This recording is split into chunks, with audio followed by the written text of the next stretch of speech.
Good morning. Aw. Do you know, I just realized that there's only, I think, 5 more weeks left. Yeah, and the course is over. I feel like I'm already gonna miss you guys. Aww. It is what it is.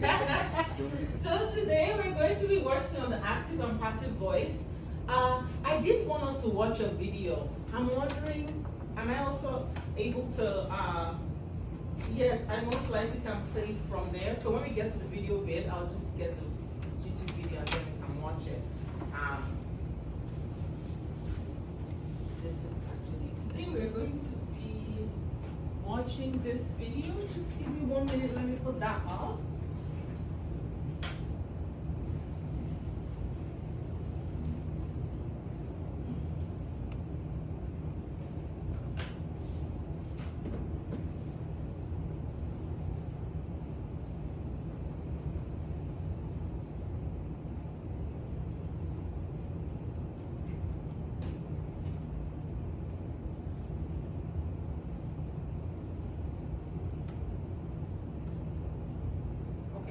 So I would like us to watch this video on the active and the passive voice. This is Jules, VP of a ketchup company, about to use Maybe we brand can names turn off the video PR for issues. Sorry, turn off the, not the video, I mean the light. Have you ever noticed how some parts of your writing seem to pop? Are you ready? I'm gonna start from the beginning. That's okay? Have you ever noticed how some parts of your writing seem to pop, while other parts don't? Well, you can improve those dull sentences if you think about how you structure them. There are 2 voices in writing, active and passive. In the active voice, the subject of a sentence acts, like Neil Armstrong walked on the moon. The active voice is direct, clear, and easy to read. With the passive voice, the subject is acted upon, like the moon was walked on by Neil Armstrong.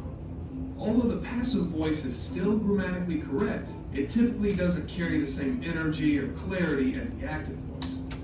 For starters, its structure can feel clumsy and unnatural, which makes your writing harder to read.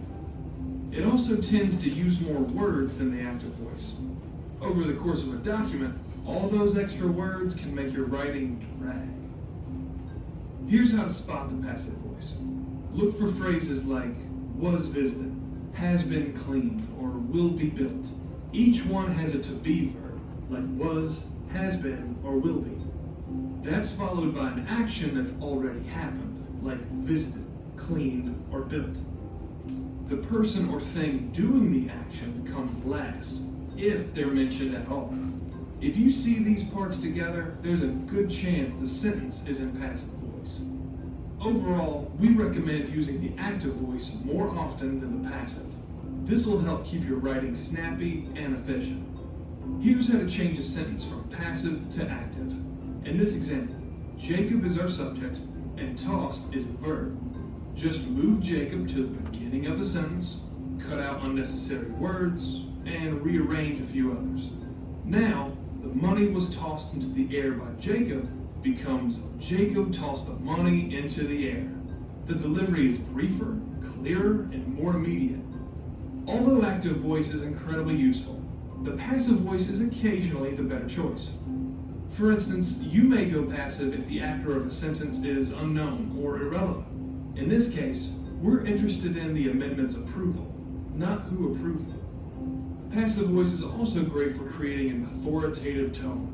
It doesn't matter who requires employees to wash their hands, they just need to wash their hands. You may also want to go passive when you don't know who's responsible for the action.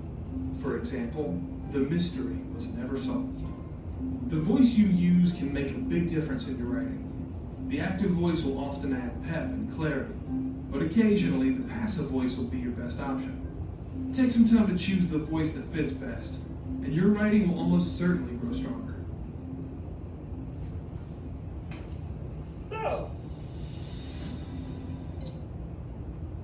that's the end of our video. What did you like about that video? I'm just gonna put the slides back on.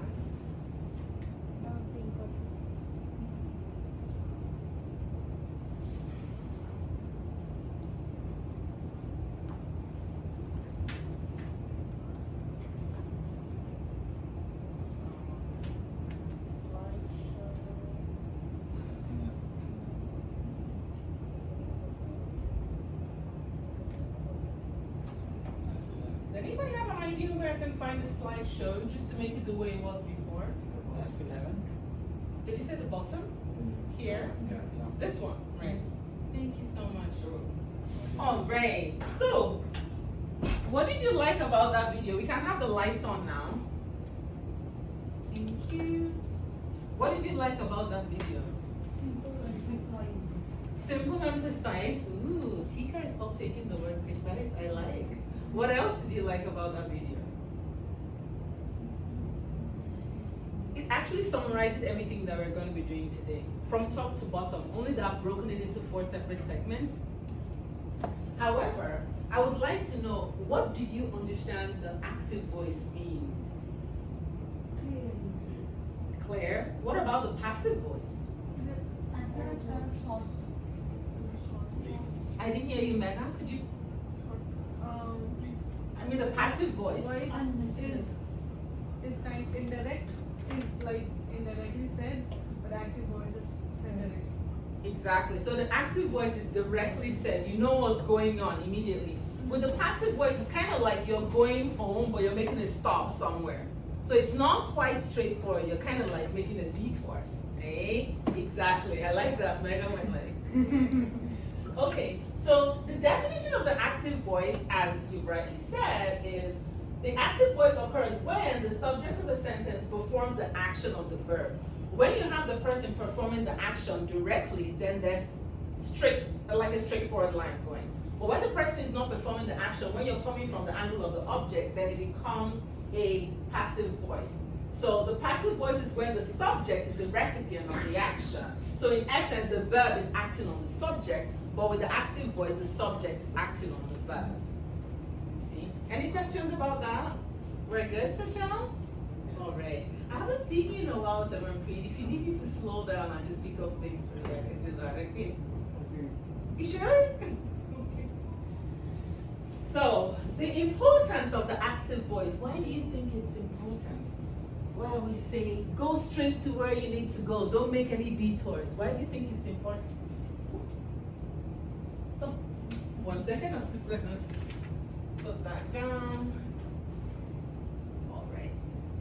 So why do you think it's important? Why do you think the active voice is so important? It is more like Simple, more clear. more straightforward. Too many words, too many filler words. Like a woman who's already beautiful, she doesn't really quite need makeup. You know what I mean? So, did you want to say something about that, Megan? Or did Ambrose cover that? Pretty much covered that. Does anybody want to add anything to that? To what I have on the slides? Of course, it's mostly used by writers to convey their messages because it's direct. It means that you don't need to use as many words. You do it with a little. So why do, like heavy lifting when you can just slide through? It's best during emergencies. Yes, during emergencies. You know, like how you have those 911 calls and you have only 5 words to say where you are and what you're doing, and then you just go head down, period. We get it. Well, that's not a complete sentence, but you understand the flow of what I'm doing. I'm more like, just get straight to the point so that we can understand immediately, period. It employs clear language and concise language, obviously. We talked a little bit about concision in our previous, not the TPOV, the one before the TPOV, the summary paragraphs. There were some summary paragraphs that I actually left comments where I said, you don't need these words, take it out, or move the subject. I'll tell you move the subject and put the object here and do vice versa. So there's a temptation, obviously, to write with the passive voice. But with the active voice, you want to be clear, you want to be concise, and then you want to deliver a strong and straightforward tone. That's the best type of writing you can do because then it's formal, it's serious, and we kind of like get it immediately. So think of not stressing your readers too much. Only give them the little that they actually need to know. You're welcome. You need to go back, ask any questions, let me know, okay? But today we're working on the active and passive voice. All right. Now, the passive voice, why is it important? I mean, we're here hammering about the active voice. Do we even have any need for the passive voice? Really? Okay. No. Can you repeat what you Do we have any need for the passive voice? I just said that we should do most of our writing in active voice. So do we have any need for the passive voice? Is it even important? Yeah. Oh, how? How is it important? It is important during the conversation when you're trying to connect to somebody emotionally, because sometimes they don't get the direct thing. You just have to round things to emphasize or sympathy when we Yeah. giving In sympathy case or of sympathy and Okay, to emphasize sympathy. Oh, and you agree with that as well, Sacha? Ah, Maricel, do you have a different idea about that? Michelle. Michelle, sorry, okay, Maricel is on this side, and Michelle is on that side. Do you have a different idea on that? Maricel, do you have a different idea on that? No, why? I'm still actually trying to understand how this empathy bit goes into it. Like, I'm trying to wrap my head around, because I may not even have considered that, you know, like a thing with the passive voice.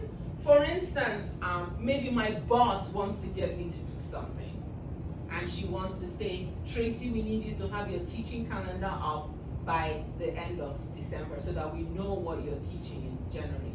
If she tells me, and that again depends on the context of the relationship that I have with her, maybe there might have been some friction and whatnot, and if she tells me directly, Tracy, I want you to put up your calendar, I'll be like, now again, she's coming, she's speaking about. But if she says, Tracy, we would like you to put up your calendar, immediately she's removed herself from that engagement. So I can look at it from objective eyes, per se. So when you want to be objective, when you want to remove yourself, remove your emotions, remove your feelings from what you're saying, then it's best to use the passive voice. That's one thing that companies use whenever they write policies, when they write drafts, rules and regulations, when they write contracts. You see a lot of there's a lot of reference to the action being done on the subject, on the object as opposed to the subject. So that's one strong importance of the passive voice. Other than that, we know that it emphasizes the action in the sentence rather than the actor. So that was why I gave that example about my boss removing herself from the situation so that I can look at it from objective lenses. You want to create a mystery sometimes regarding the subject. The case has not been solved by the FBI. That's a passive voice, because already we have the has been there. So we've removed the person at the FBI who's supposed to solve the case. We don't know. We just know the case hasn't been solved. Right? So again, if you want to avoid naming the subject, or when the subject is unknown, sometimes you just don't know. Like the video said, employees are required to wash their hands. Who is the person requiring employees to wash their hands? We don't know. Is it important for us to know who's requiring us to wash our hands? Not really. I mean, I don't need to know.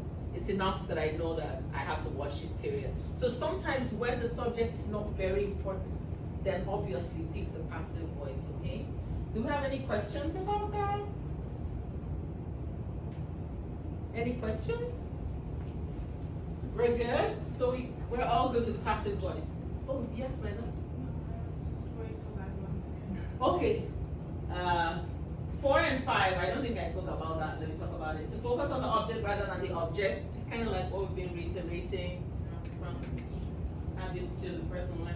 And then to focus on objective or factual information, like in scientific writing, succinctly avoiding the subject, thus giving it an impersonal tone, again, removing yourself from the conversation. That's the only time when passive voice is kind of like weighted high.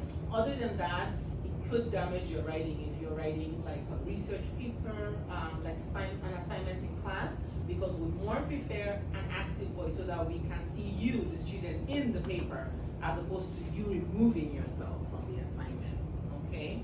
So for our context, we go active voice or passive voice?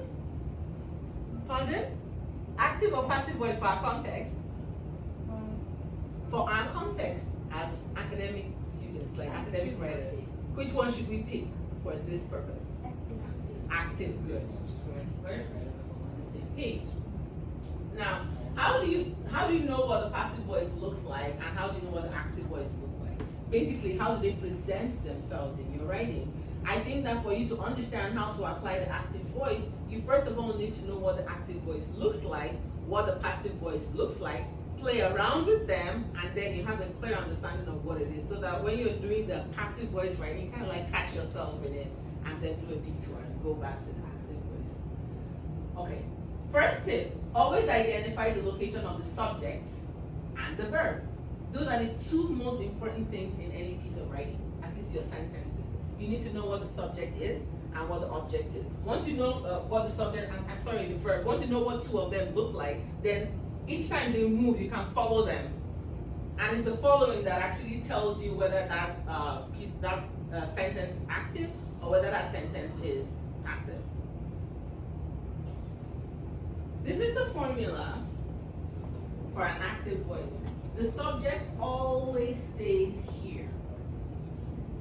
Then the verb comes and the object follows at the end. So the verb is the connection between the subject and the verb. This verb is connection between the subject and the object. Where is the subject in this sentence? Boy. Thank you so much, Mehek. So boy. What about the verb? Hit. And what about the object? Okay. So maybe I wanted to make this a passive sentence.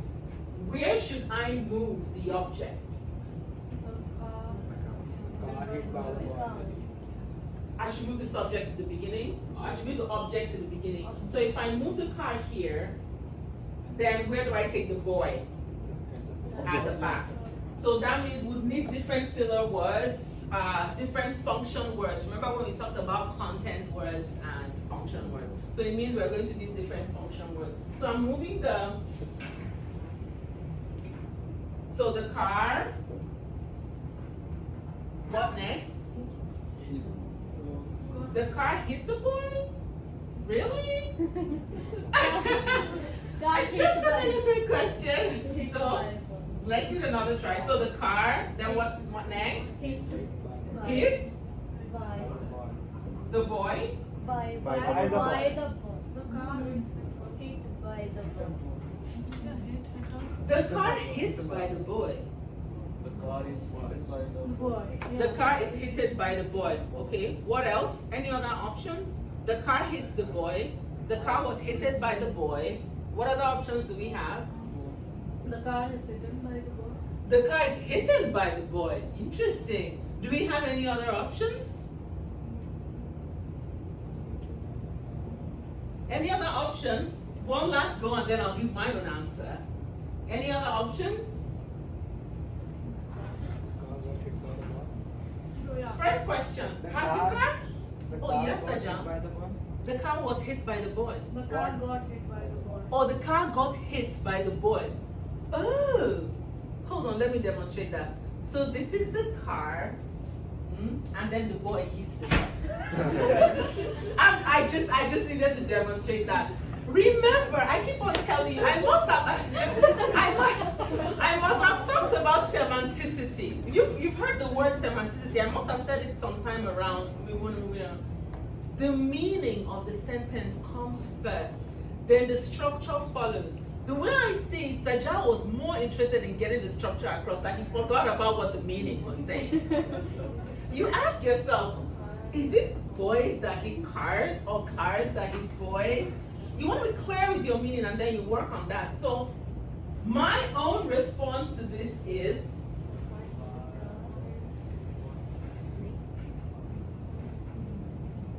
The boy was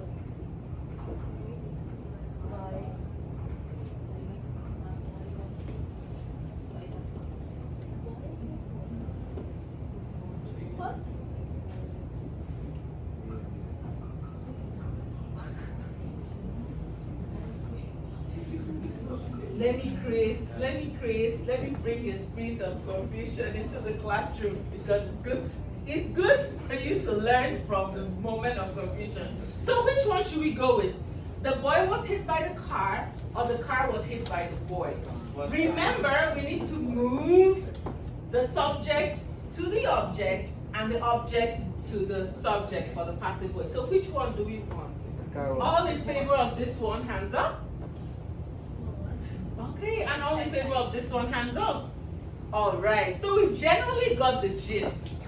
Yes, structure follows. Yes, we should obey the formula, but we need to check that the meaning is still the same. Remember that sometimes when I edited your work, like when I give you comments on your summary assignment, I would ask you, does it still mean the same thing that you wanted to say? Because if the meaning is changed, then it means you kind of like have to start over, right? So check that your meaning is the same, then apply your formula, and then make sure that the structure follows at all times. Any questions? We're good? Okay. So do we want to try the cat ate the fish? The fish was eaten by the cat. Thank you, Kat. That's very correct. Do we want to try people hate spiders?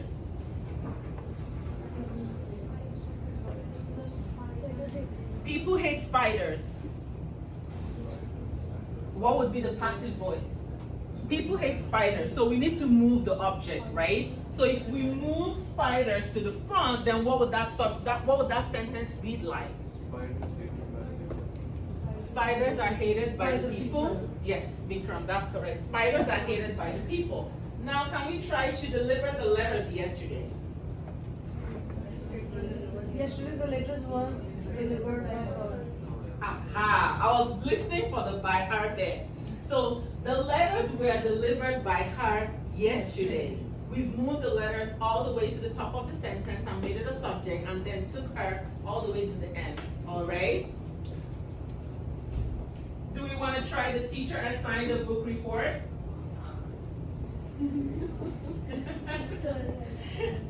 Do we want to try the teacher assigned a book report? The teacher assigned A book report a is book. assigned by teacher. A book report is assigned by Is it is or is it was? Both. Aha. Again, remember your tenses. You can't just do things and forget about your semanticity, your tense, but there's an order to these things. First thing, your semanticity, your meaning. I'll put that here. Semanticity means your meaning, it has to stay the same. The next thing you want to check is you want to check that your formula is being followed.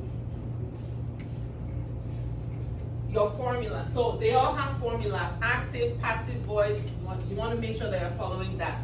Then, as you're following your formula, the next thing you want to make sure about are your tenses. So tenses fall under grammar. Generally, when you write, Grammarly would always give you suggestions about things like that. But even though we have AI, we also want to make sure that we know it in our head as well, just as kind of like a backup plan. Okay? So this is the order. Semanticity, your meaning has to be the same. It can be a perfectly correct sentence, but it doesn't carry the meaning that you want. And remember, we are focusing on the audience. What do we want the audience to understand, right?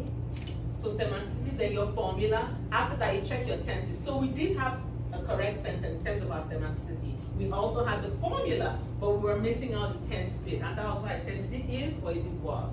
So you always want to make sure that you check that, okay? Do we want to try the company will hire at least 2 new employees? I know it's a long one, but let's give it a try. The company will hire at least 2 new employees. How do we turn that into a passive voice?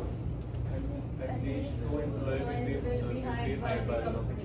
Fantastic. Oh, please give yourselves a round of applause. Do you know why I asked you to clap? Because this is the first time that you chorused the answer completely. There was no error in the background. You guys are grown. Aww. Okay.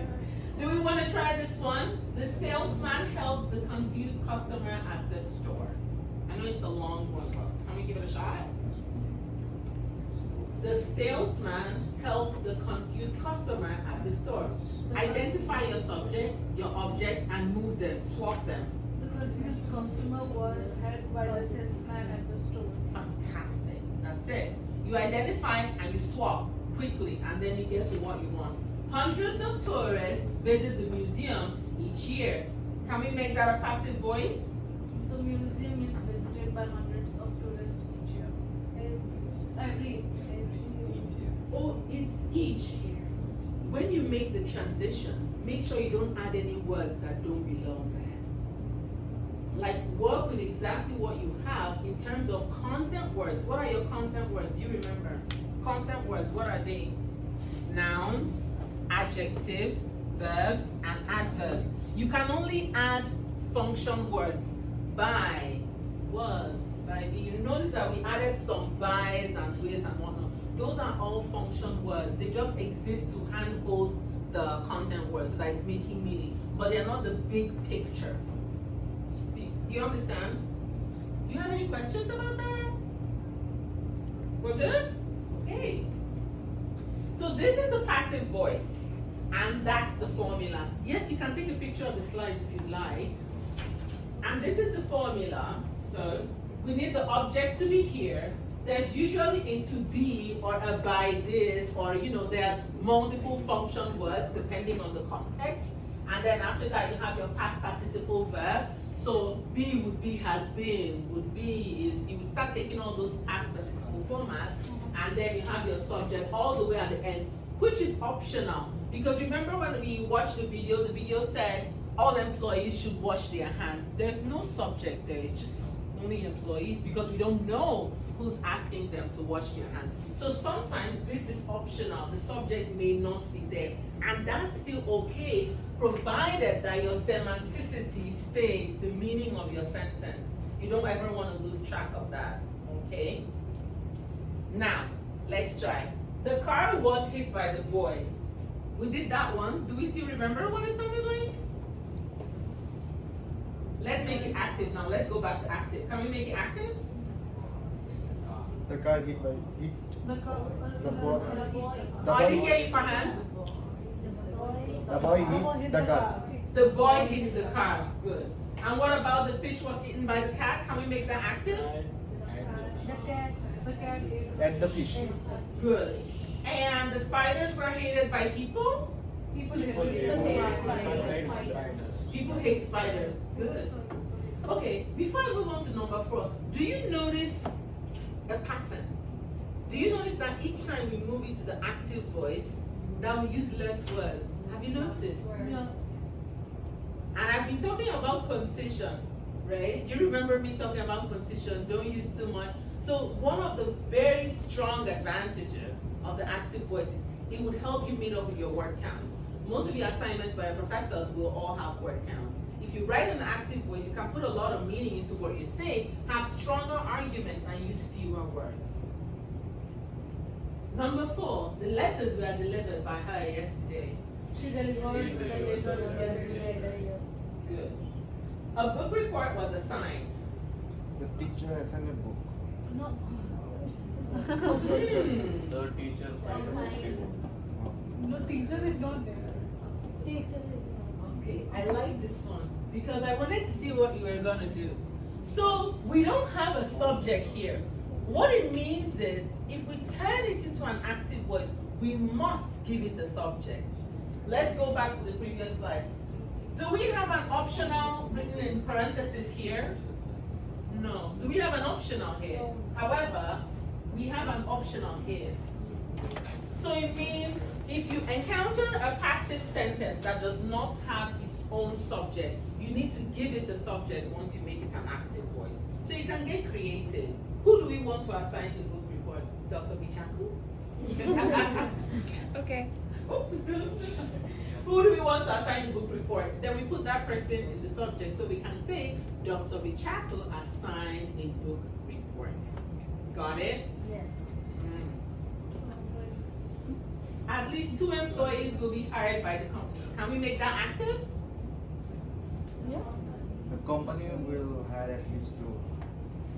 Thank you so much, Farhan. The company will hire at least 2 employees. And what about the confused customer was helped at the store? Amanpreet, do you want to give it a try?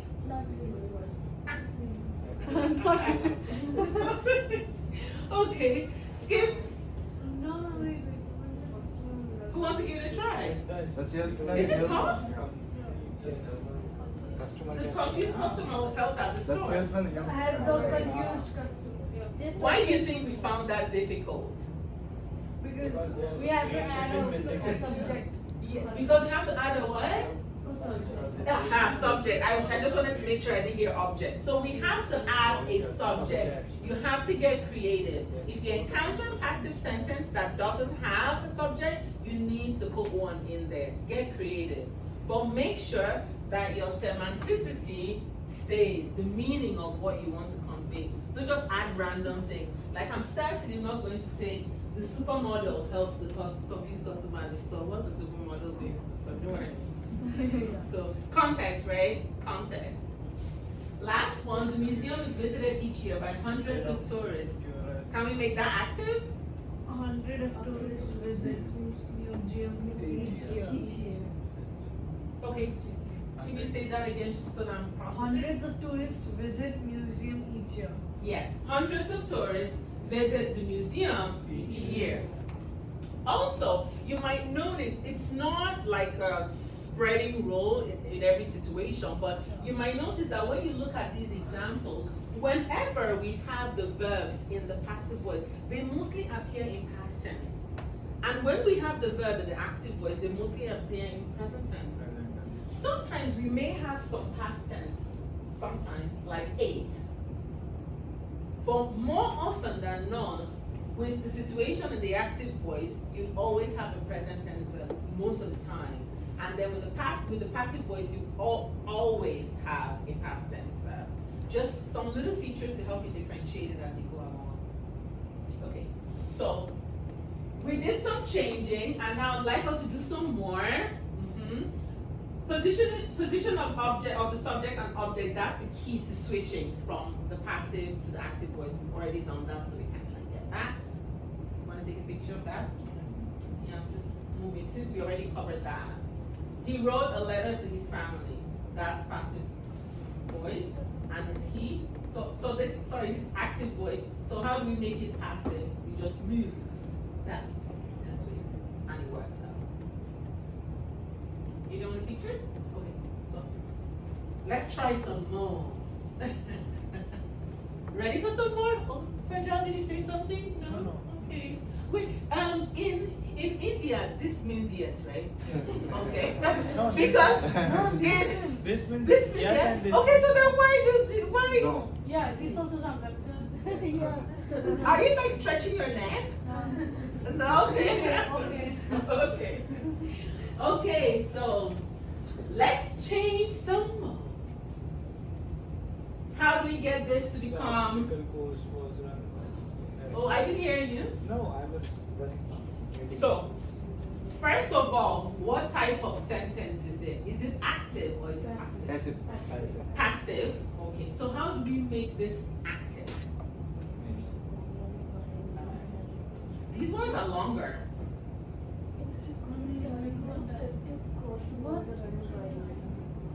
Take your time. I ran obstacle course in recorded. Do we want to put D there or without? Yes, in record time. Remember about adding words that you don't need or weren't part of the original content. So she said, In record time, I ran the obstacle course. in record time, I ran the obstacle course. By the record time, I ran the obstacle course. This is a learning moment. Okay, so can we have that again, Megan? In the record time or in record time? What was it? Did you say in the record time or record time? Okay, so in the record time,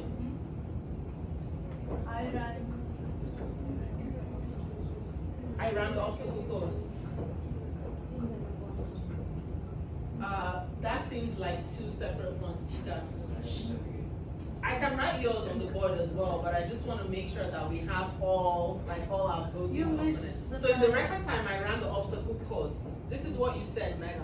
You missed the time there. Okay, thank you. I ran the So in the record time, I ran the obstacle course. Tika, what was your own version? I ran the obstacle course in the remote time. Interesting. I ran the obstacle course in the obstacle course in the record time. Oh, did you say recorded time? What should I put here? Recorded or record? So we have in the record time, I ran the obstacle course. Then we have I ran the obstacle course in the record time. Do we have a different version? Does anybody have something else that's not on the board?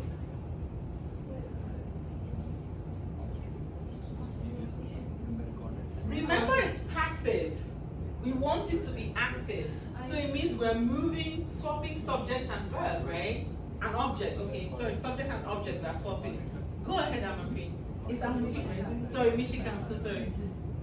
I ran the obstacle course in the recorded.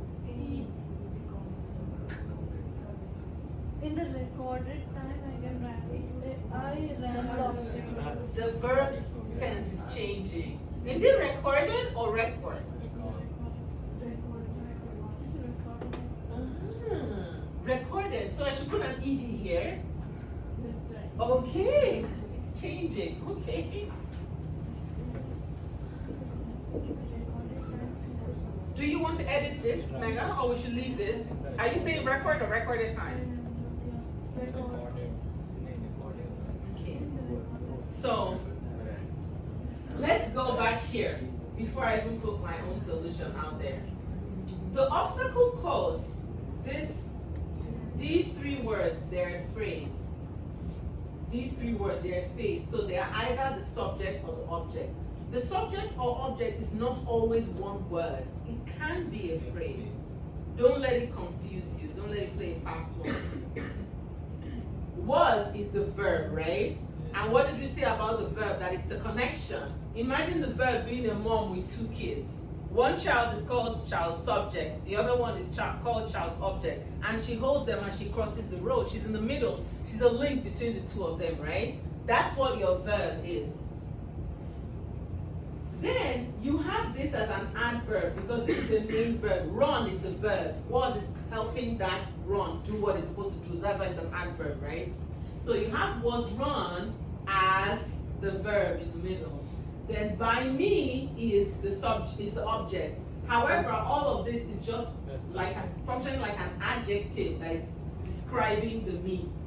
No, adjective describing the run in the verb because you run in record time. So if you take this away, that's the object going there. So if we have the object here and we move this object here and we bring this subject here, how do you think that sentence will read? This is our subject. So if it's a pronoun me, what would be the subject version? I. Vikram, I. Okay, so we have I. And then are we doing ran, run, running, run? What are we doing? Ran. Okay, so I ran, good. Then I ran, what's the next thing? What did the person run? Because after I have a verb, then the thing, The obstacle course. so I ran the obstacle course. And then what next do we have? So I ran the obstacle course in record time. And yet we had all of this. You see the course in the record. Why I went through that process, I wanted to be able to do that. It's good we can laugh at ourselves, Tika. I always tell my son, I have a PhD in making mistakes. Mistakes, oh my God, I've made so many I can't count. But I've learned so much from them. So much, right? So it's good that we've done that breakdown. I wanted to break it down for you so that you follow that very gentle step, especially as you're kind of like coming up with using active and passive voice. Just use the formula and break everything down. Don't just breeze through it, which was what we were doing when we were here. We're just breezing through it. You break it down. Where's my subject? Where's my object? Which one is the verb? Is it a naked verb or is it added on to another verb, making it an adverb? You check all these things. Once you've isolated the components of your sentence, then you can start to move and join. Okay? Now let's go on to another tough one. Can we do this long one? Let's give it a try. What are the options so I can put them on the board? The entire stretch of highway was paved by the crew. First of all, is it passive or active? Passive. Passive. Thank you for a hand. It's passive. Now, how do we make this active? What's your subject? What's your object? Where is your verb? The crew. The crew, is it the subject or the object? Yeah, subject. Subject. Okay. Thank you. Now that we have the subject, where is our object? The Peter scratch from. Remember we agreed that our subject or object can also be phrases. They can be more than one word. So what parts are the object? This is the subject, the crew. 2 words. How many words is our object? The crew. Can you count the number of words in our object? How many do we have? 4. Oh, Mishika says 3. Okay. 3 as in stretch of highway. Oh, highway was paved. Ah. So, just to go back, a verb is an action word, something that you're doing. Paving is an action word, right? So, that cannot. So, who are those that said, Vikram, how many do we have? The, Pardon? Yes. The group paved the entire stretch of the highway, meaning that we have a 1, 2, 3, 4, 5, a 5-word object. See? Sometimes it can be 5, 6, 7, it goes longer. In research papers, they go really long. The key is to locate your verb. Once we located our verb, we're able to separate the components of the sentence.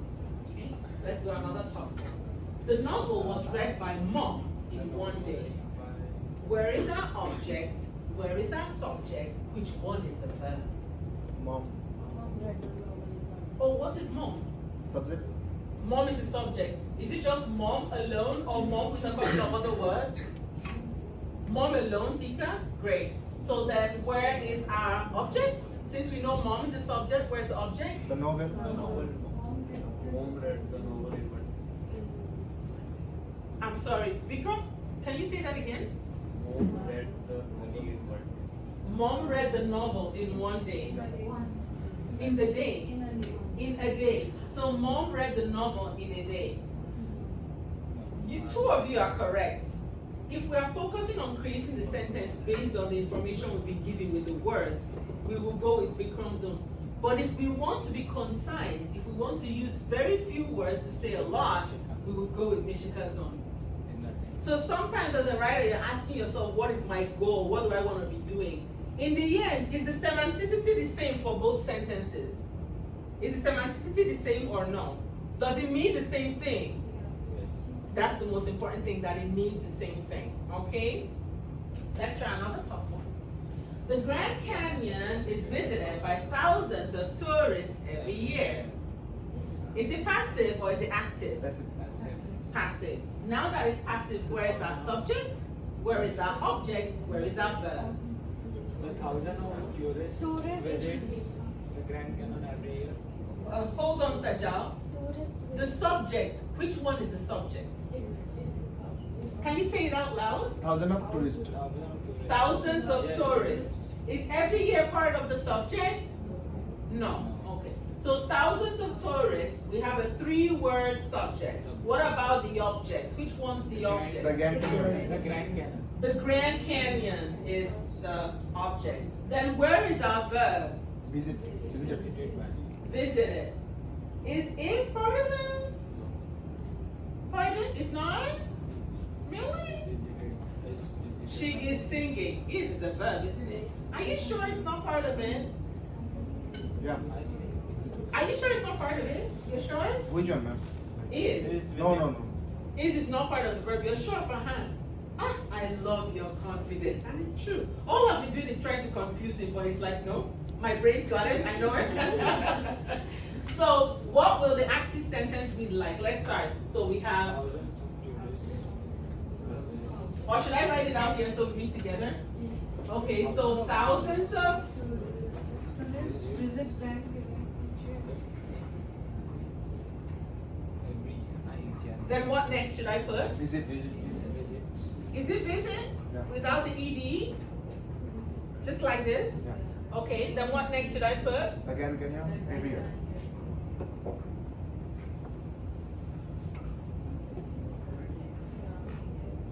And then every year.